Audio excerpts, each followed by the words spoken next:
Have you ever paused and asked yourself, not superficially but deeply, who am I really? Most of us live day to day, responding to expectations, responsibilities, and roles, without ever confronting that question.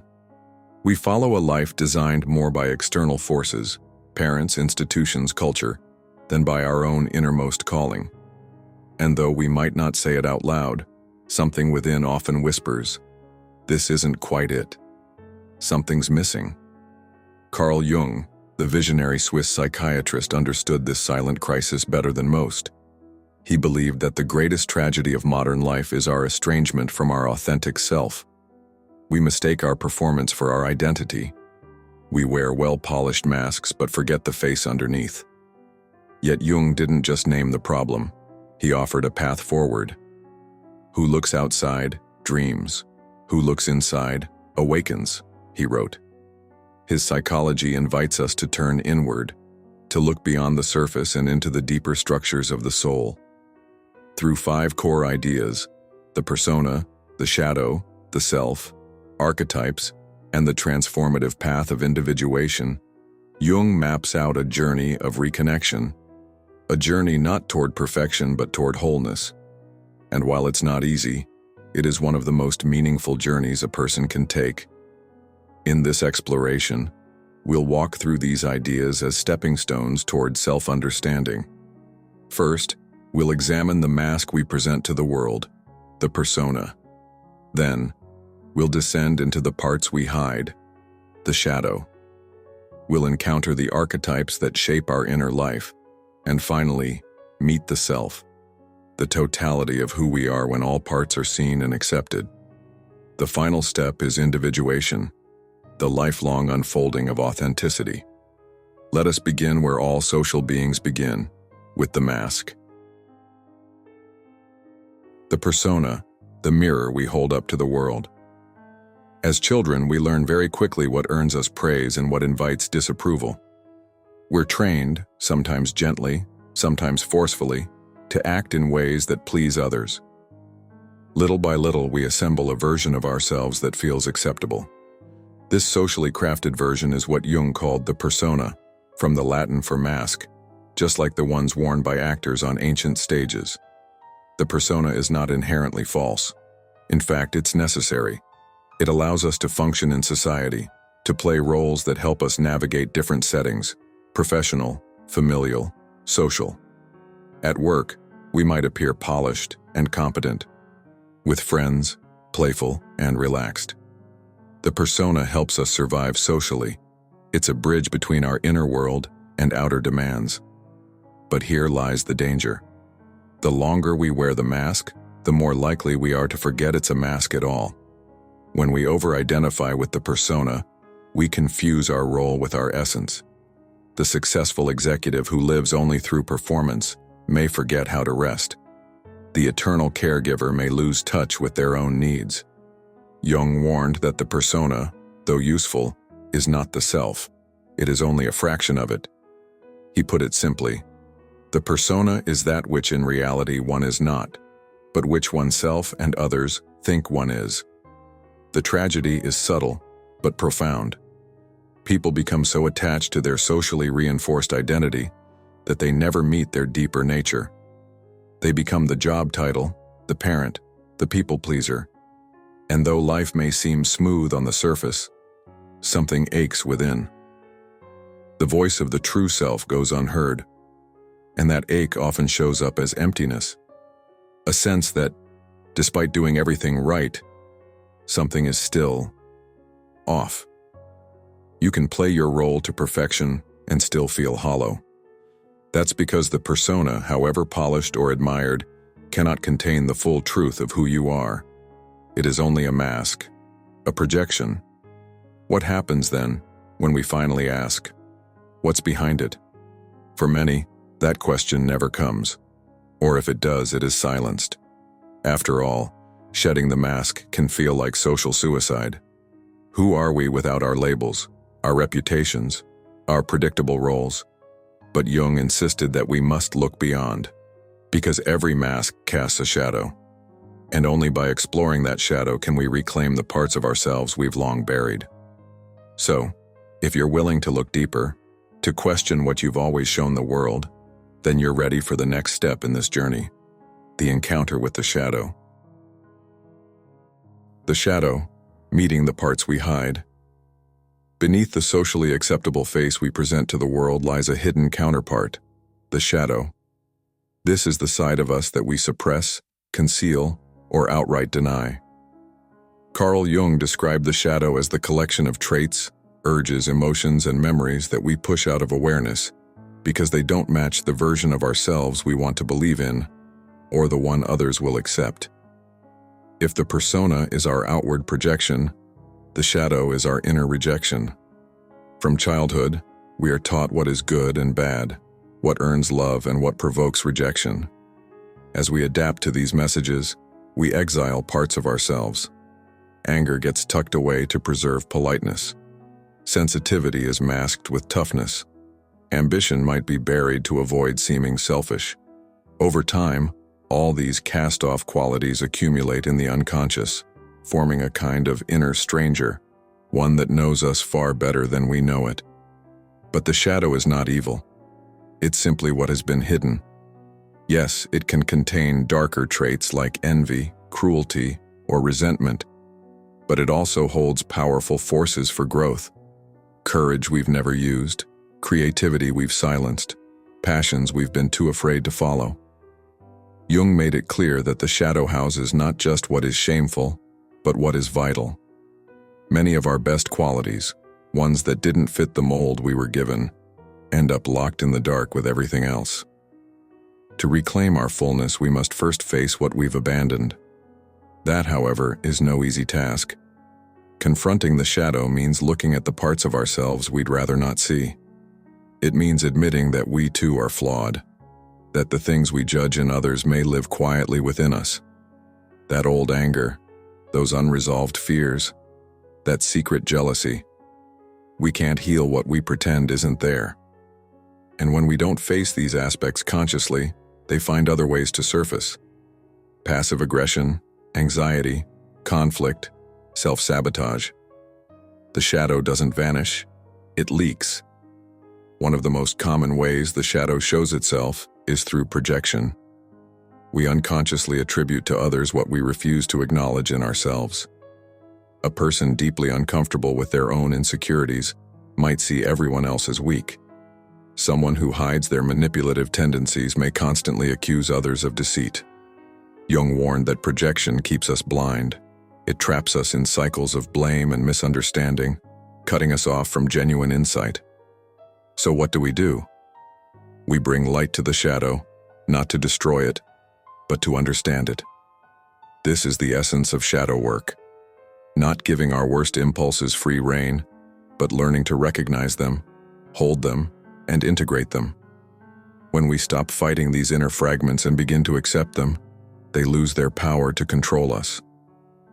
The shadow becomes less a monster in the basement and more a neglected room in the house.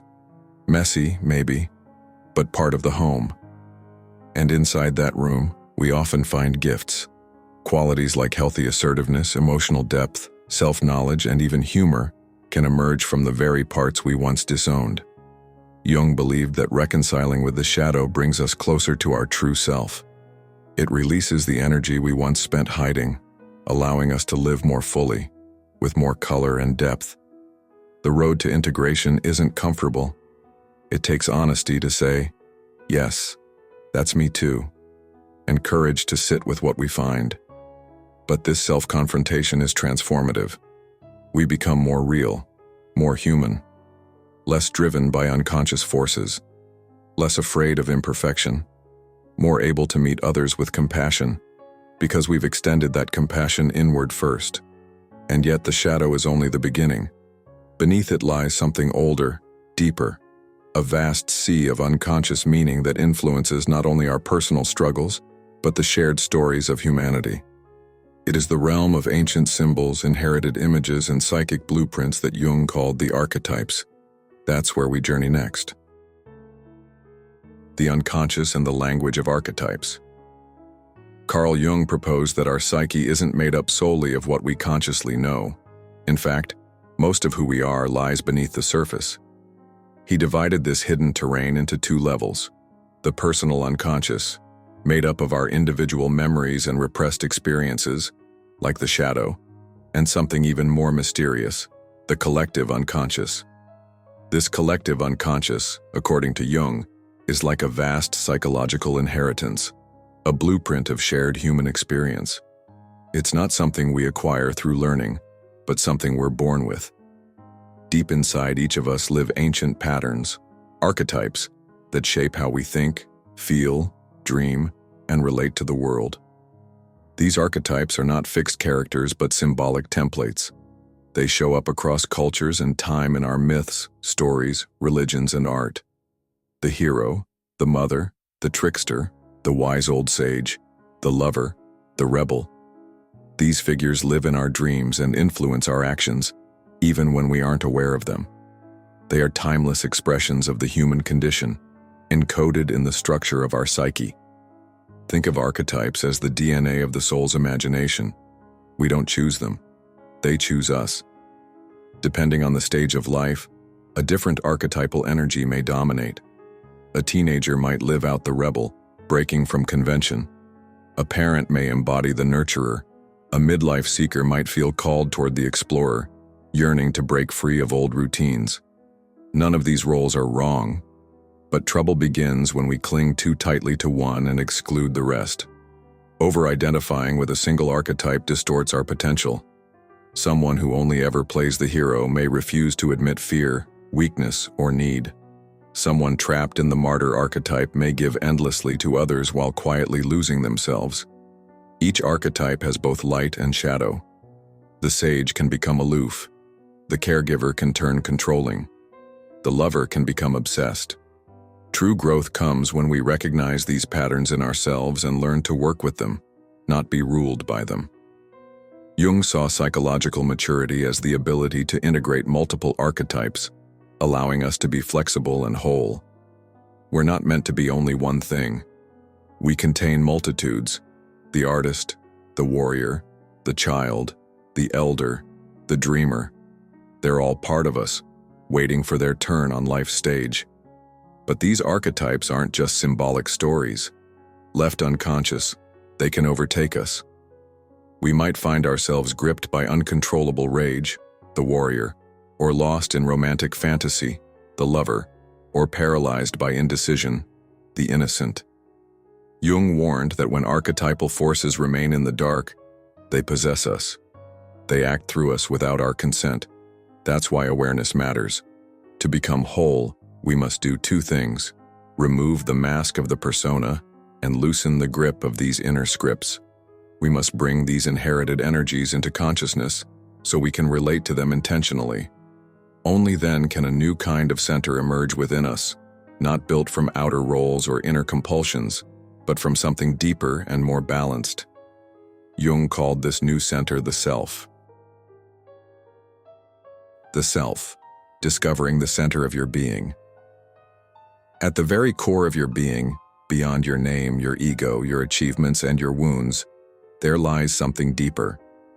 Jung called it the self with a capital S.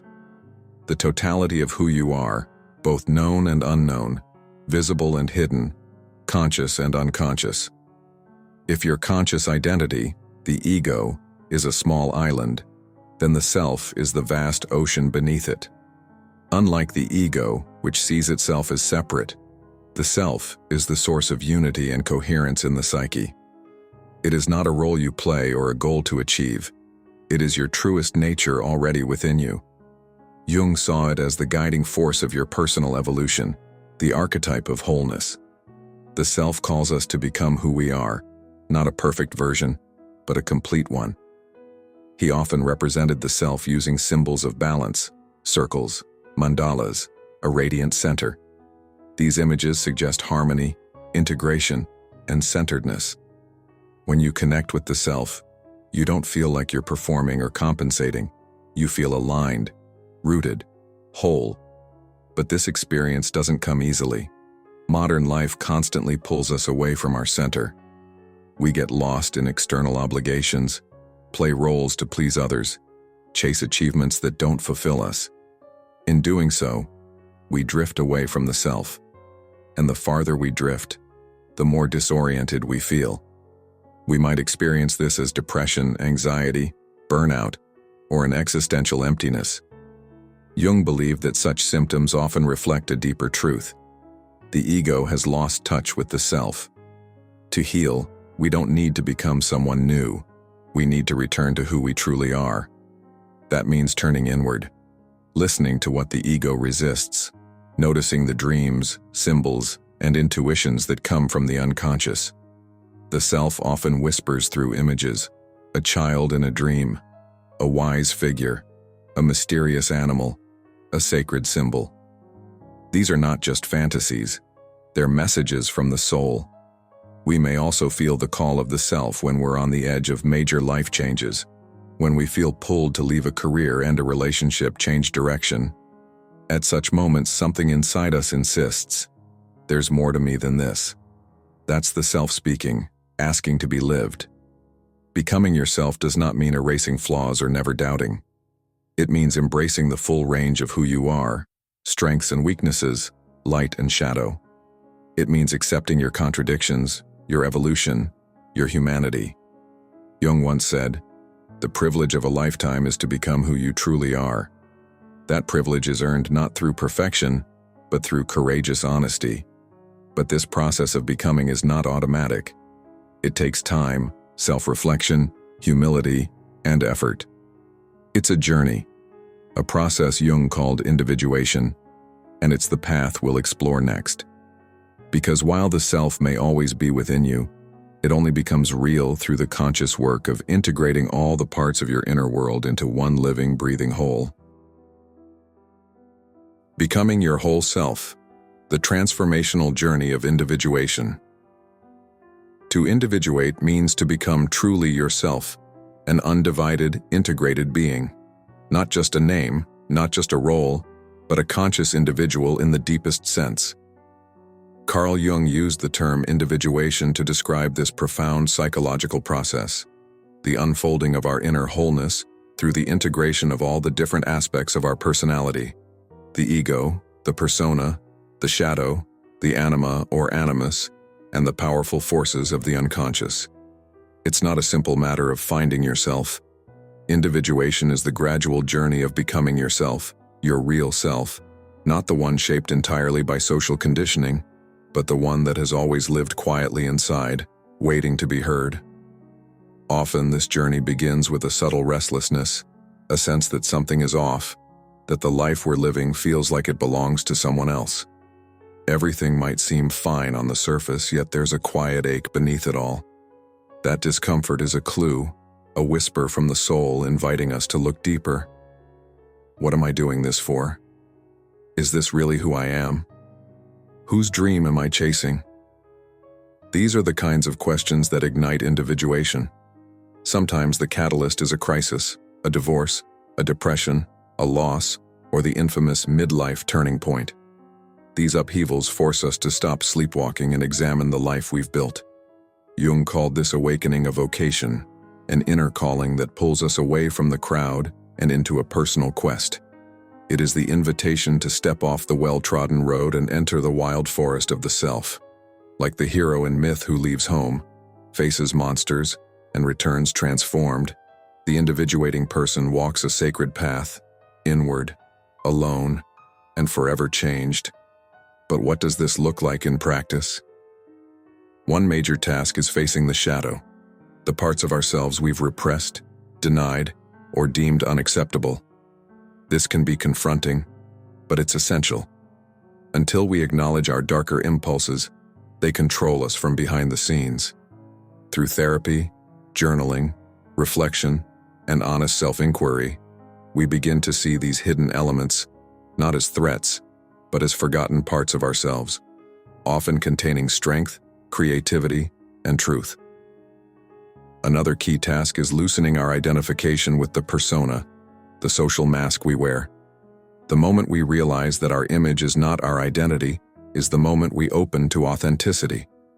This might involve letting go of long-held labels, like the good son, the successful executive, or the always cheerful friend, in order to allow other, truer aspects of the self to emerge.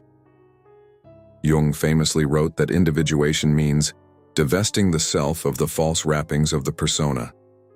It's about peeling back the layers until what remains is real. Individuation also involves a deepening relationship with the collective unconscious, the archetypal realm that influences our dreams, behaviors, and emotional patterns. By paying attention to recurring symbols, dreams, or life themes, we begin to understand what inner characters or mythic energies are at work within us. Perhaps we've been stuck in the pattern of the wounded child, or inflated by the energy of the hero, or chasing illusions cast by the lover. Recognizing these patterns allows us to rebalance them. We don't eliminate the archetypes. We learn how to embody them consciously with awareness and nuance. Importantly, individuation means embracing inner opposites, strength and vulnerability, masculine and feminine, order and chaos. Jung believed that psychological health comes not from perfection, but from integration, holding both sides of ourselves without denial. We're not here to become flawless. We're here to become whole. This process is far from linear. It moves in spirals, with forward leaps and backward steps. We revisit old wounds, reintegrate forgotten traits, and make room for growth in unexpected places. Individuation might call us to change our outer lives too, leaving careers that don't serve us, releasing relationships that no longer nurture us, or creating new paths aligned with our authentic purpose. What unfolds over time is nothing short of transformative. As we shed the false layers and reunite with lost parts of ourselves, we begin to feel an internal alignment, a deep sense that our outer life reflects our inner truth. We stop performing and start being. We develop inner clarity, emotional resilience, and a peace that doesn't depend on external validation. People who walk this path often say, life regains color and texture. It no longer feels dull or disconnected. And something beautiful happens in our relationships too. When we accept ourselves in full, shadow and light, we stop projecting our disowned traits onto others. We become less reactive, more compassionate, and more present. As Jung noted, individuation not only fosters inner wholeness, but also enables genuine connection with others. When you're not hiding who you are, you can show up more honestly for the people in your life. Individuation is ultimately the path of self-actualization. It's the slow, sacred work of becoming who you were always meant to be. And it is not a selfish endeavor. In fact, Jung believed that a person who individuates becomes a greater gift to society. They contribute from a place of authenticity, not performance. They lead with insight rather than insecurity. Their presence alone becomes a quiet permission for others to do the same, to stop pretending and start living. You don't need to be perfect to begin this journey. You only need the courage to listen to yourself, to follow the inner pull towards something more real. The path of individuation is the most intimate adventure you'll ever undertake. It is not quick. It is not easy. But it is, without a doubt, worth everything. To awaken from the dream of who the world told you to be, to step out of roles, masks, and conditioned patterns, is the most profound act of courage you can take. It is not a dramatic escape, but a quiet revolution. Carl Jung taught us that the path to becoming our true self is not about perfection, but integration. It's about meeting every part of who we are, our light, our dark, our dreams, our wounds, and giving each one a voice. In a world that rewards imitation and punishes deviation, choosing authenticity is an act of rebellion. It's easier to play along, to blend in, to be what others want. But that ease is deceptive. The longer we avoid ourselves, the more life begins to feel hollow, busy on the outside, barren on the inside. Many live entire lives as echoes of expectation, never realizing they've abandoned the very core of who they are. To choose yourself is to reclaim your freedom. It means shedding the weight of shoulds, standing up to fear, and learning to walk through uncertainty with presence and trust. It is not a path for the faint of heart. You will face shadows. You will confront truths you've buried, You may lose parts of your old identity, but what you gain is incomparable, a sense of wholeness that no success, no applause, and no external validation can ever provide. Individuation is not a moment of revelation. It is a lifelong unfolding. With every challenge, a new layer is revealed. With every inner confrontation, a new harmony emerges. Sometimes you'll feel like you're falling apart, when in truth, you're simply falling into yourself, into your real story, the one that's been waiting beneath the noise. Eventually, something changes. You stop looking for yourself in others. You stop measuring your worth against the world's standards. You begin to live from the inside out, guided not by what is expected but by what is true. There is power in this alignment. There is peace in this authenticity. The gap between who you are and how you live begins to close, and life takes on meaning, not because it's easy, but because it's real. And this, Jung believed, is the great task of being human, to become whole. To remember that your value was never dependent on being flawless or impressive, but on being fully, radically yourself. Your joy, your grief, your passion, your doubt, all of it belongs. The past becomes fuel for wisdom. The parts you once hid become sources of strength and compassion. So if there's a voice inside you calling for more, for depth, for truth, for something beyond roles and routines, listen. That voice is not your imagination. It is your soul whispering you home. The journey back to your true self is the greatest journey you will ever take. And no matter how long it takes or how many times you stumble, know this: it is never too late to begin again. To live as your true self is the rarest privilege and the greatest freedom. Begin the journey. Your real life is waiting.